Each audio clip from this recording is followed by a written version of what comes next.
At eto Good job. naman, mga Kapuso, for the first time nag-collab sa kanilang vlog si Kapuso Primetime Princess Barbie Forteza at It's Showtime host Kim Chiu.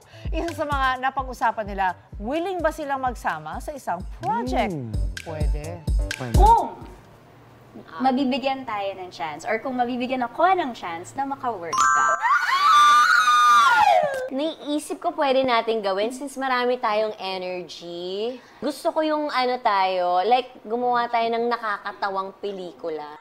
Feeling ko naman, lahat Uy, sabi ni Kim, G siyang makatrabaho si Barbie sa isang comedy film dahil pareho silang maraming energy. Pwede raw silang gumanap ng magkapatid na nagbabardagulo. In fairness, magkamukha sila, ha? Meron na nga silang tandem agad. Barbie Chu. Barbie Chu? Yes, Ay, approve naman cute. dyan si Barbie Forteza. Speaking of work, natanong ni Barbie kung paano nababalance si Kim ang kanyang personal life at career.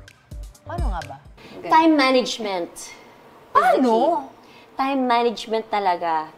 Kasi para sa akin, importante talaga yung oras. Tama. Oras sa work, oras sa trabaho, oras sa pamilya, Yes. oras para sa sarili. Yes, importante. Dapat nahahati-hati talaga yun. Tsaka yung mga gusto mo sa buhay na outside showbiz.